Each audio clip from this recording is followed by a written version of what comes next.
Hello, everyone, and welcome to the final episode of is it the final episode? Back to basics. Yeah. Yeah. All right. The final episode of Back to Basics, where we're going over Dave Ramsey's 7 baby steps one at a time in the videos. So this is baby step number 7, which is Live like no one else so you can give like no one else. Right? yeah. So Giving. you're done. I mean, baby step number 7, you're done. This is it. We have walked you through each video. Yeah, go ahead. Recap it. You're out of debt. You have an emergency fund of 3 to 6 months. You are investing in your retirement. You are saving for your kids' college, or you've done that. You've paid off your house. And now you have all this money left over. So what do you do with it? I mean, what do you do with it? You have no bills. Well, you don't owe anybody anything. Right. The only thing you owe is light bill, electric, stuff like that. But as far as outstanding debt, you ain't got none. You're done. Can you imagine that? Oh my gosh. Let's just take a moment and think about it. That would be amazing. Whew, that would be amazing. So that's the point of this whole journey that we've been taking you on in these last 7 videos.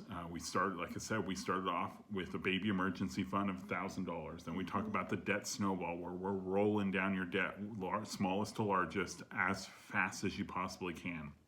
And then we're saving up 3 to 6 months emergency fund. As Tasha said, we're starting to invest in retirement, pay for kids' college if that's a thing, pay off your mortgage. And now you're here. You've done all those steps. You've done all the hard work.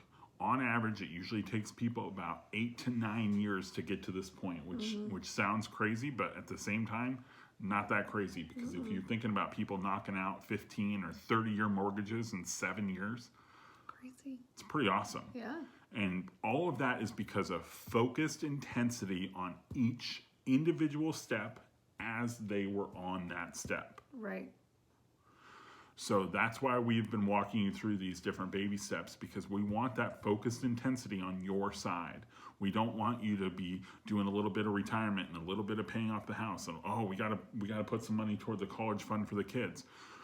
If you have that focused intensity, that's where you're gonna be knocking out those goals one at a time to get to the point where you can look up and go, I don't owe anything to anyone. As an outstanding revolving debt.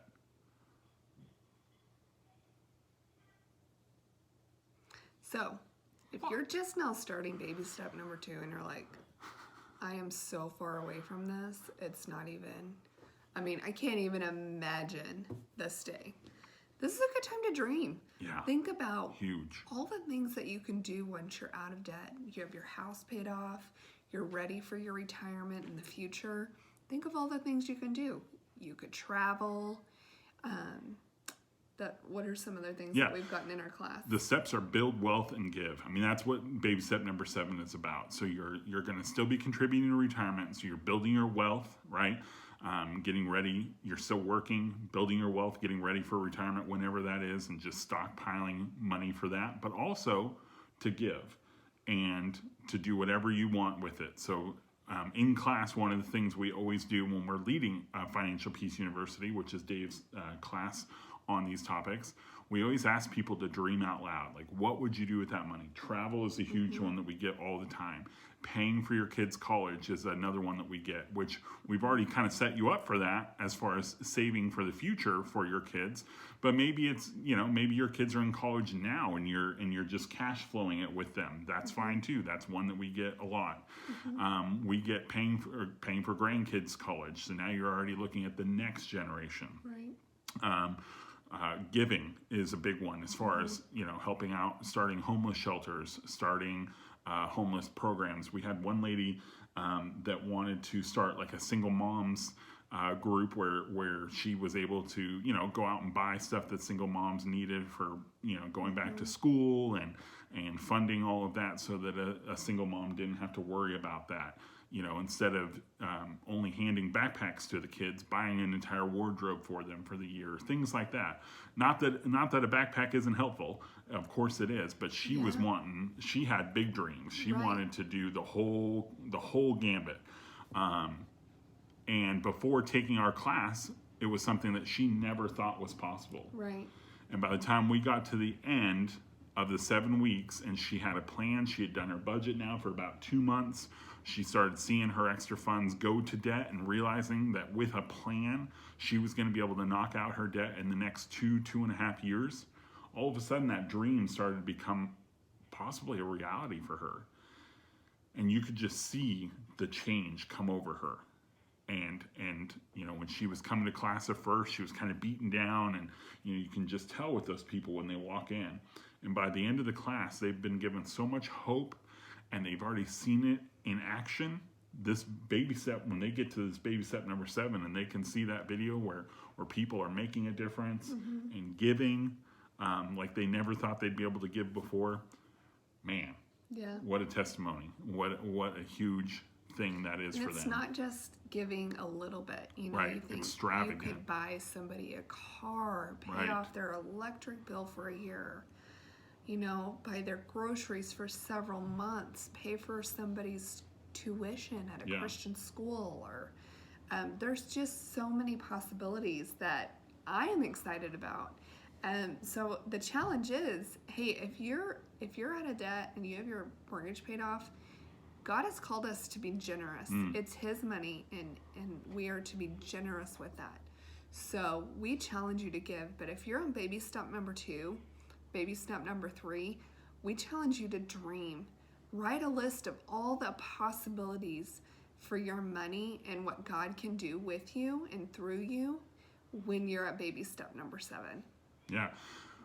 Can you imagine giving outside of your tithes, just having an additional giving line item in your budget where every month you get to budget X amount of dollars to just give away? Be amazing. I mean, that'd be a lot of fun. It'd be pretty cool. I know that we like participating, or like when hearing stories of like the pay it forward line at Starbucks where, somebody pays for your drink in the car ahead of you, so you pay for the drink behind you. Those are really fun. Different things where we do Project Child, what's it called? Operation Christmas Child. Yes. So we fill a couple shoe boxes full of toys to send over. I know in years past, I've been really blessed at jobs where our job will give us a gift card right before Christmas time, to help out with Christmas meal or whatever. But in years past, we've been able to take our kids and we take them Christmas shopping, except it's all for somebody else. It's not for our kids. And so our kids get to be part of the giving process and pick out toys that are not for them. And that's a really fun time for our family because we get to focus on somebody else at a time when it's often very, very singular focus on what gifts you're going to get, especially for kids. But now, we're talking $50 maybe to $100 that we're able to do that each year with those gift cards or, things that we choose to do. But looking forward, I mean, we're talking maybe a couple $100 a month or, more depending on your income, where it can be extravagant giving. Pretty cool. It's awesome. As a part of the class, we always talk about at the end, like things that have been gifted to you or things where you've been able to give gifts. And it's a really fun time to share. And so we always get to share a couple opportunities that we've had or we've been on the receiving end of. Would you believe that we've had friends that have gifted us a car? Huge. Yeah. It was at a time where I had actually gotten in an accident, and so we were just borrowing the car from them for a couple weeks, and then my car got repaired, and so I was getting ready to return that car, and he said, "Yeah, I've been meaning to talk to you about that. I think you guys should just keep it. I mean, you can sell it if you want, because I know you guys are trying to get out of debt, but that's up to you. You can do whatever you want with it." And we're like, "What?" And in the process, we were able to turn around and bless somebody by selling them that car for less than we would have asked, because they were in a position where they needed another vehicle. So it was kind of a win-win for both parties. So in that, 3 different people were able to be blessed by this single car. The person that gave it, the person that received it, and then the person that gave it, or gave it at a discount to somebody else. So that was a really cool opportunity. Our entire family has participated in adopting a family for Christmas one year, where we were able to fill up a minivan for an entire family at one of our churches, and we supplied the entire Christmas. Yeah. And every time we talk about that story, we tear up and we cry in front of our class. We're keeping it together right now, though. We're strong. But those are the moments that you realize that, man, if we can do this and expand on that even more, that's what it's all about. That's what it's all about. Because, yes, I want to retire wealthy one day, and there's nothing wrong with retiring wealthy. I want to have my kids set up to where they don't have to start their adult life in debt with student loans, and we're going to be able to do that. We're going to be able to help them get to that point. But I also don't want to then just sit on my pile of money and act victorious. Because it's not ours. It's not ours. We are just the managers, and we are the stewards of the money that the Lord has blessed us with. And so that's our plan. Once we're out of debt, we have a paid off mortgage, and we're stockpiling money for retirement. We're also going to be giving it. Because giving or money is amoral. It doesn't know if it's being used for evil or for good. It's up to us to decide that. And we want as much money on the good side of things as possible so that we can continue to bless others with that money as well. Anything else you want to say about baby step number 7? I don't think so. But this is it. This is why you work hard. This is why you've spent all of those months budgeting every single month, paying off your debt, watching those numbers go down, so that now you can watch those numbers go up, and you can be a blessing in somebody else's life that they can be talking about for years to come. You can be the one that donated a car to somebody, or more, or bigger. Yeah. So that's what we've been after. That was our goal for the beginning of 2020. Was to walk you through these 7 baby steps, to show you the point of going through these, why you want to do it, why the sacrifice is worth it, because we all want to get to a position where we are self-sufficient. We can retire on our own with our own funds, but also be able to give extravagantly. So if you haven't seen those previous videos, now that you have the hope that's been instilled by this video, go back and watch those other previous 6 videos and start on your debt-free journey now if you haven't already. Yeah. Make sure that you're liking, commenting, and subscribing on this channel. Our subscribers are going up every video that we post, so we thank you guys for that. It's all because of you guys sharing those videos, talking about it, commenting. Every like and comment helps us out when that comes around, so we appreciate that. We want to make Tasha famous. That's kind of the goal behind these videos. So make that happen for her. I mean, look at this face. It's worthy of being famous. All right, so for the last segment of the video, because I can tell I'm talking too much. For the last segment of the video, we're going to do What Did Anton Buy? So, yes. So again, in your budget, we always budget for personal money, which is money that you can spend on anything that you want, that your spouse can't judge you for. She might still, just speaking from experience, but she can't. I don't have an opinion on it. You don't get to have an opinion on the purchase, as far as we get designated a little bit of money each month in our budget that we get to spend on whatever we want. Yes.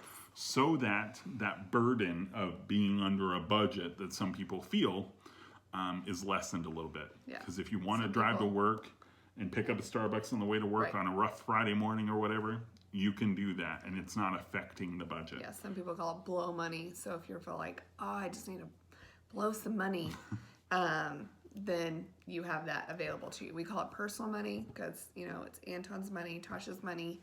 So yeah. Yeah. So in this week's What Did Anton Buy? Got a new little Funko Pop. As you guys know, I really like those. This one is Hulk Hogan. As you can see, he's the real American hero. He's ripping off his Hulkamania t-shirt. And let me tell you, 5-year-old, 6-year-old Anton thinks this thing is amazing. So when I saw it was coming out, I had to get it. So anyways, that's what I spent my money on this week. Thank you guys for watching. We appreciate it so much. And we will be back with some more videos coming up soon. We'll have we have a budgeting video that'll be coming out that walks you through how we do a budget. And so, because we get that question a lot, it's like, budgeting sounds great, but I don't know where to start. So we'll walk you through that. That video will be coming up in a few weeks. So make sure to check it out. We thank you all for watching. Have a great day.